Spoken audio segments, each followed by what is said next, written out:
So good morning and good afternoon to everybody joining us today. Welcome to the Community Climate Hub Spring Webinar Series. For those of you joining for the first time, welcome to the Community Climate Hub Initiative. My name is Roland. I'm the research intern at Climate Reality Project Canada. And our hope today is that the creation of the hubs throughout the country will help raise the bar on climate action in Canadian cities. This webinar is one of a long series of events. You can see the upcoming events on your screen if you're joining this webinar via video conference. And I invite you to sign up for the upcoming webinars at climatehub.ca. These webinars are meant to exchange best practices and tools that you can leverage in your own cities to accelerate the transition to a low carbon economy. Today's webinar does exactly that, as we'll be hearing from members of the Montreal Climate Coalition, who have since 2014 rallied voices in their city to push the administration to make and keep commitments on climate action. I'd like to introduce Matthew Chapman, who is our member of the Coordinating Committee of Montreal Climate Coalition. Just a brief bio about Matthew. He thrives on change and is thrilled that climate science requires our global economy to undergo the profound metamorphosis. His experience pertains to the fields of fine arts, education, and international business. All have shaped his understanding of the challenges and the opportunities of our society and civilization. After working several years in Asia, Africa, and the Middle East, and the Canadian prairies, he turned his focus local, helping the Montreal Climate Coalition to push for implementation of the city's climate commitments. He is a proud member of Climate Reality, and he advocates the revival of democratic participation leading to a more just and ecological society. So without further ado, Matthew Chapman. Thank you very much, Roland. Just want to check that you're seeing the slide on the screen with my name. Is that working fine? Yeah, that's working. Great, thanks. All right, thank you all for joining us. This webinar will go through a little bit of the experience that we had in Montreal, and I'm really excited to be able to use this experience in addition to the experience that they have worked through in both Toronto and Vancouver through conversations with climate reality leaders across the country to develop a model for other municipalities to inspire themselves from. So in Montreal, we realized a couple of years ago that we had a big gap between the targets that the city had set, and there are a lot of targets set across the country in terms of climate, and the action that was being taken to accomplish and achieve those targets. So a consultation was launched, and that was the citizens who demanded it. The citizens stood up, a coalition was formed in order to ask the city to hold this consultation. And one of the unique elements that exists in Canada right now is the Federation of Canadian Municipalities has a program that will fund those consultations. So public consultation allows us to really open the door to diverse voices and engaging people who might not be interested in marching in the street, or they might not be interested in changing everything about their lives, from giving up their car to shopping at only bio stores right away. But they will engage in a conversation. It's kind of a first step towards, okay, we've got an issue. What can we do about it? Let's at least talk about it.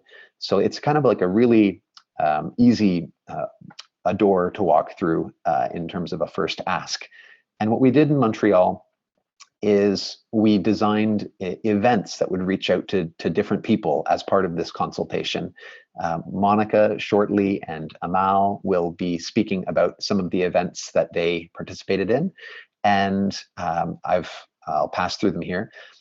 Throughout the process in Montreal, we also mobilized a diversity of actors. We spoke to the, for example, architecture community, and we had a group of 30 architects come together and write a document for the public consultation.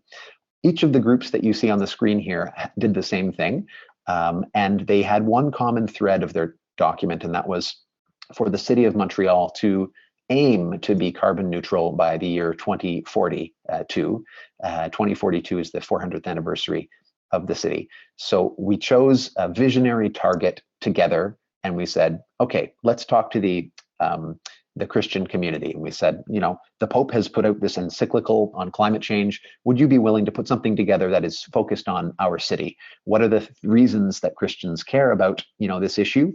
And what are the solutions that you would like to see put forward? So all of those documents are available as part of the toolkit of the climatehub.ca, or the Community Climate Hub campaign. And you'll be able to inspire yourselves from them and say, okay, in my city, who do I know that's a student, you know, a student leader in a university, or somebody who works in waste management, somebody who is a teacher, for example, or an engineer, or what have you. So events were held to bring these people together and collect their ideas.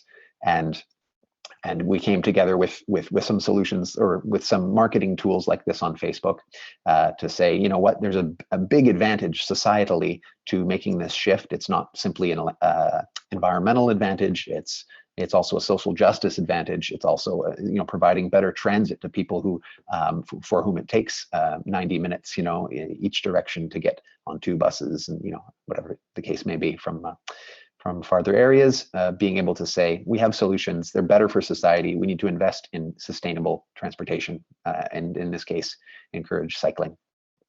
One of the final examples that Amal will speak to shortly is an architecture competition, so I'll let her speak to that, but it was another way that we can solicit input from the citizens in Montreal.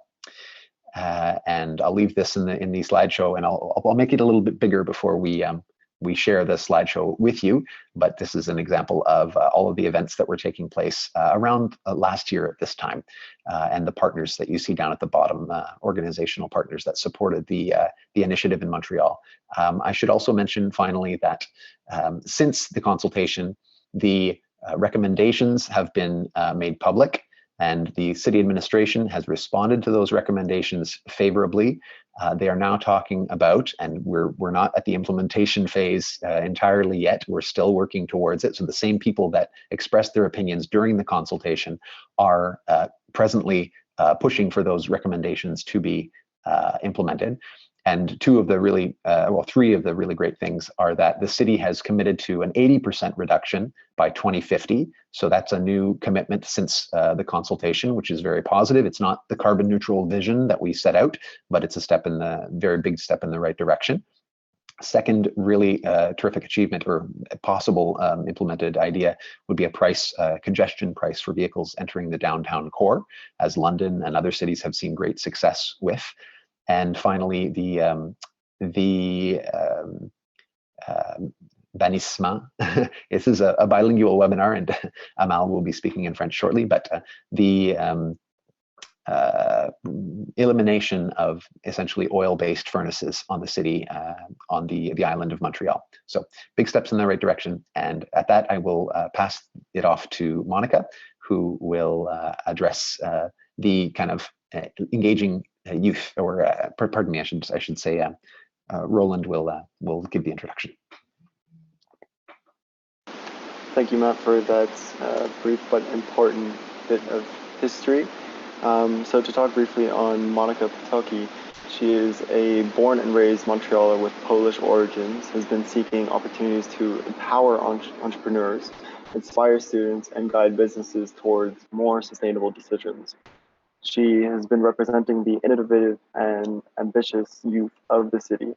She has been involved in a number of social and environmental initiatives. So she started with Isaac, the largest student-run organization in the world, and she has influenced her peers in adopting empowered solutions at McGill University. She then worked in Germany for Nobel Peace Prize winner Professor Muhammad Yunus, where she has had the chance to design and organize the Global Social Business Summit in Berlin in 2015, then the Canadian Social Business Summit in 2016. Monica is involved in the social and green startup scene of Montreal thanks to Montreal, Consultation, and the Montreal Climate Coalition. She recently became a manager at Bell Canada, managing an operations team. Over to you, Monica. Thank you, Roland, for the nice introduction. So yeah, that's a bit about me. So coming from a very diverse background, as well as the other members of the coalition and from the consultation, our diversity is very present in everything we do, and the people that we represent as Montrealers, and really the city itself, the city of Montreal, is so full of culture and different backgrounds, and we're very segmented and multi-generational as well, coming from different generations. So for my part, I've seen a lot of different ways of doing business and of engaging the community throughout the country and within the city, but also in other countries as well. And this is what brings the diversity and the flavor that we represent in the city of Montreal. So thank you for the introduction. I've seen a lot of different ways of doing things in various places, and basically the engagement from the whole coalition here is the idea of empowering groups from different regions, especially entrepreneurs. And if you go to the next slide, you'll have a better idea of the kind of background that I feel like I'm very involved in, and that I feel we can merge with the rest of the team and also the rest of the city to give a good representation of the city of Montreal. So here, some projects that we did through the consultation in the city of Montreal are various. So through Vers Montréal, which was in partnership with the coalition, we did different events to empower different entrepreneurs from different backgrounds and different ambitions. So here the idea is really of innovation and empowering others to find solutions to make their city a greener place. So we hosted different various events that Matthew presented earlier, but such as prototyping. So these are people, let's say they have an idea, they want to take the initiative to make a change in their city. So we encourage those people by bringing them to different workshops where they can go through a design thinking exercise and bring their ideas forward to make them in more concrete projects and empower them to take the next step, as everyone's responsibility in the city is really to take their own step and their own engagement within the city and to find their place within their own community. So this is where, through innovative events, we had the chance to make people meet and network through all those exercises, and that's where we mix. And it's very important to mix not just the entrepreneurial scene, but also the consumers, as well as the businesses, as much as the corporations. I mean, now passing through this very social and environmental past, currently working at Bell, it's also seeing how these corporations place themselves in the Canadian economy and how they can drive change on their own towards a common goal. So through various projects, for example, in Startup Weekend, we also had the chance to move those ideas from the prototyping in the community, move them forward to the next steps. Can they bring those projects forward and make them more concrete ones? So we hosted the first sustainability themed startup weekend in Montreal in last January 2016. And of course, through these exercises, a lot of companies fail, a lot of continue, but for those that continue are really the ones that believe in the mission, and the diversity of it is what makes it its strength and makes them survive in the whole atmosphere that we live in. Also crowdfunding events, so really empowering the community and allowing every citizen to have a word to say in where they want to invest their time, their money, and their efforts and their interest. So really the idea here is to engage every single citizen, no matter their background or their positions, or whether they're lawyers or teachers or social people or corporate people. Everybody has to be engaged at some level and to be aware of how the dynamics are moving forward. So these are a few examples where some projects have moved forward from the Startup Weekend event. For example, there are a few groups that have survived that were created from those events. For example, there's a group called Energy, which we can definitely share with you guys at the end of the webinar, that have even went up, that were created through the Startup Weekend project that we hosted through the consultation. And today they have even presented it to the United Nations and have moved the idea forward. And their idea is to gamify the energy consumption of different consumers in their household. So really looking towards the future in the Internet of Things. Other projects even related to education, for example, WAZA was also took birth from the Startup Weekend event and are still functioning today. They're going to compete in the Francophonie international event in Côte d'Ivoire this summer, and to represent Canada and Montreal in the initiative that came out of this consultation. So really the drive is what keeps these teams alive, and those that are alive have gone a long way since the consultation and the efforts we have put through, and it's really important to keep moving forward with all those things happening. So on that, I'll leave the floor to my colleague Amal, where she can discuss more on different aspects of the diversity we have through the coalition. Just to give a brief background of Amal's work, she is a resident of the suburban community of Laval and a member of its large Marionite Christian community. She's been long interested in issues of urban planning and architecture's impact on public health. And while pursuing an undergraduate degree in architecture and urban planning, she came to understand that the regulations that are currently in place are no longer in step with the body of evidence that demands more sustainable building and planning methods. Her master's degree in workplace health and environment deepened her knowledge of how contaminants in our indoor and outdoor environments have significant impacts on health outcomes. A determined advocate of sustainable reforms to Quebec building codes, she volunteers in several NGOs, including Équiterre, Heritage Montreal, the Laval Regional Environmental Council, and the Montreal Climate Coalition. So over to you, Amal. Merci. Moi, je voudrais parler du profil de santé, des profils des architectes et urbanistes et de la communauté chrétienne. Après la consultation publique sur la dépendance des Montréalais aux énergies fossiles, les ambassadeurs, en lien avec le profil de la santé, se sont réunis à la Maison du développement durable pour discuter des opportunités et des solutions afin d'offrir aux citoyens une meilleure qualité de vie.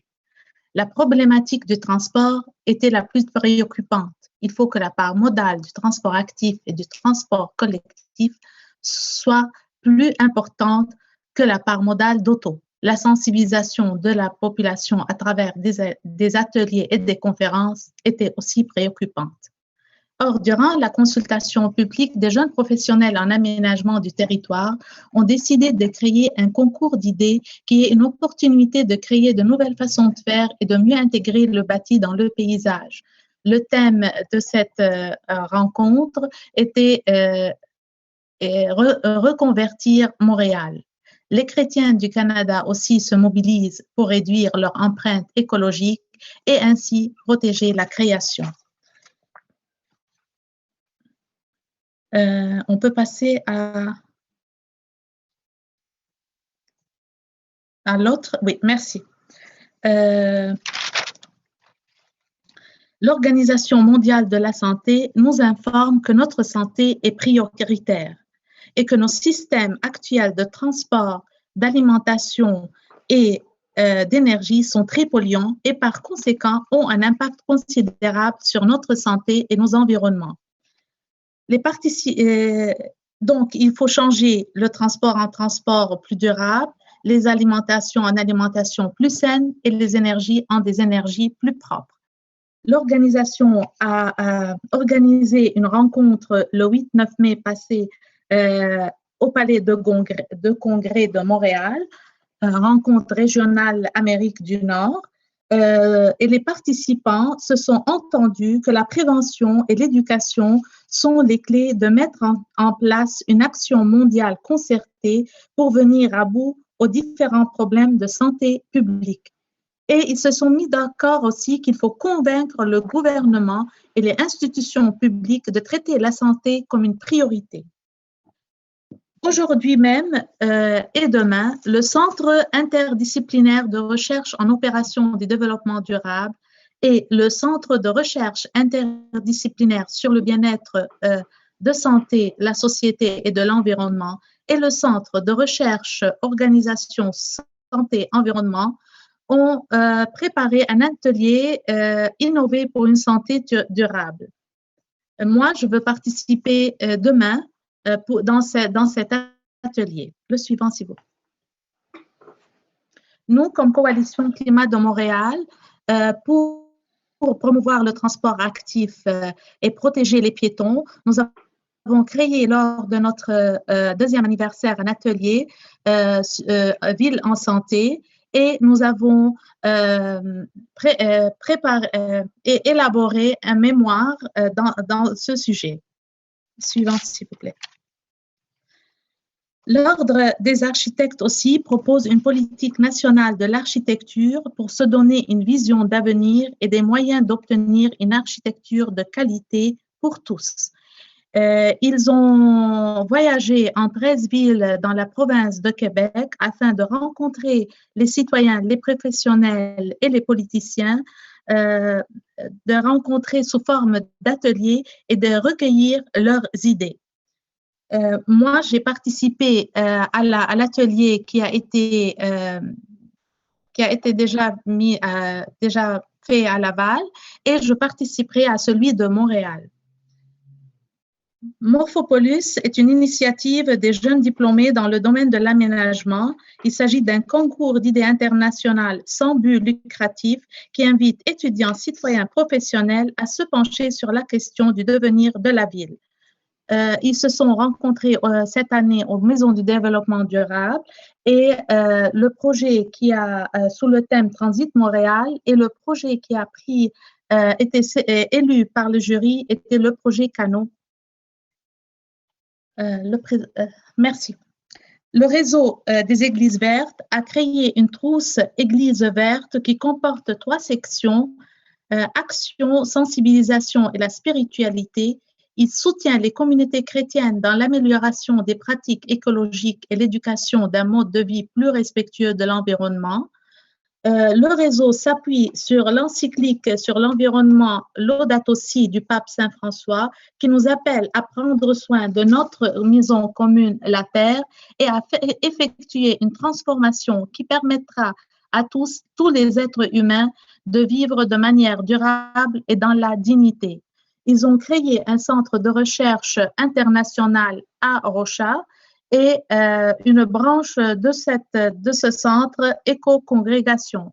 Aujourd'hui même, il y a un forum des Églises vertes à Ottawa et l'honorable Catherine Macani, ministre de l'Environnement, participe avec l'évêque national des Autochtones. Merci. Merci beaucoup, Amal.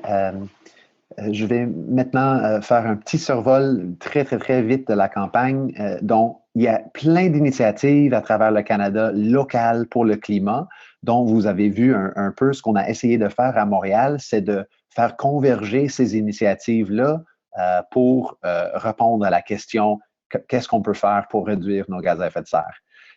I'll do the rest in English so that those Anglophones on the line with us will be able to follow. But the notes will be available in English and French for this webinar. So what we did in Montreal was tried to pull together all of these local initiatives. There's stuff happening with the churches. There's stuff happening in the architecture community. Some of the initiatives started at the consultation, but many of them used the consultation as a moment to put their voices together and ask for one thing. So what we're proposing that Canadians do in their municipalities is develop and act locally, first of all, citizens driving it. With the coalition, we had very few funds. The city really leveraged the public consultation funds that it has at its disposal, and the FCM is able to provide those to other cities. So the city holds the consultation, and the citizens really mobilize to get people to show up. A diverse, group of people, as you've seen in this webinar today. So just to give you a portrait of where we're at right now in Canada, of almost 4,000 municipalities, only 152 have set GHG reduction targets. Only 23 have signed the Compact of Mayors, and only 3 have committed to 100% renewable energy by 2050. So what this campaign does is it helps us push our city from wherever it is forward. If they're not measuring yet, ask them to measure. If they haven't signed the Pact of Mayors, which is a little bit less ambitious than really 100% renewable energy, ask them to sign that Pact of Mayors. If they've signed the Pact of Mayors and they're ready to go to something really, really ambitious and transformational, then that's where you will decide in collaboration with your citizen, your hubs. What is that target, that visionary target that you're going to set for your city? And here in Montreal, what we set is a carbon neutral city, which is a little bit different than 100% renewable energy, but a carbon neutral city for 2042, which is the 400th anniversary of Montreal. So with that said, what we'd like to do across the country is benchmark cities against each other and be able to say, hey, look at what Vancouver's doing. Why can't we do that? Hey, look at what Waterloo's doing. Why can't Trois-Rivières do that? Or why can't Calgary do that? Or what's Halifax doing that Saskatoon can learn from? So benchmarking cities will be the objective kind of mid to long term of this campaign. So thank you very much. I'll leave it at that, and we'll open the floor to some questions. Maybe we can go 5 or 10 minutes beyond the time. If you have to leave, that's certainly fine. But we'll let Roland to just kind of finish up here. Sure thing. So if you haven't seen already, we have a Q&A section at the bottom. For those of you joining us, please don't feel shy. Go ahead and put those in there, and I'll be able to direct those towards our speakers today.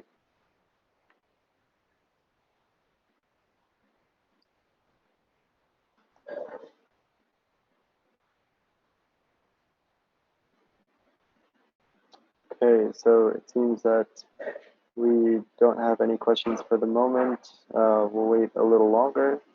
It's probably a good sign, means everybody got the answers they were looking for.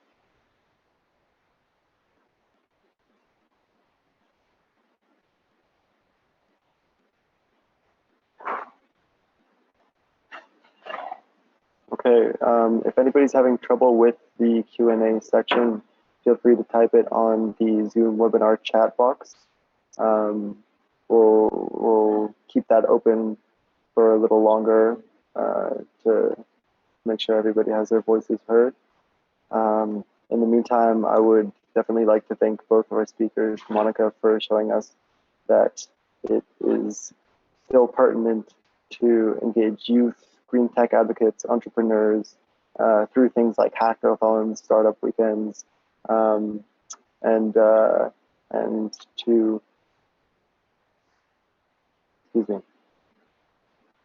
to Amal for showing us how the engagement of Christian architecture and public health communities have helped leverage their Montreal consultations.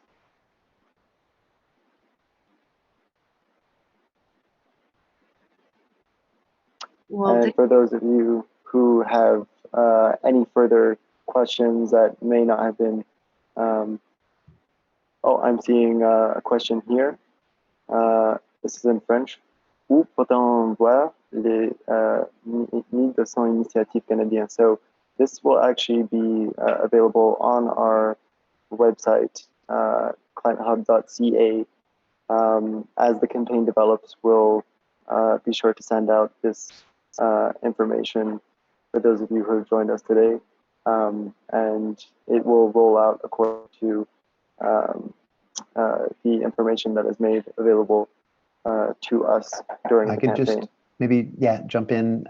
The interactive map, Imran, si vous descendez sur le site web dans la boîte à outils, vous allez voir une carte interactive. Et sur cette carte-là, vous allez pouvoir visionner les initiatives dans une cinquantaine de villes canadiennes, les 50 villes en fait qui sont les plus actives en matière du climat. There's a map on the website in the toolkit section that lets you see the initiatives taking place in the top 50 cities in Canada.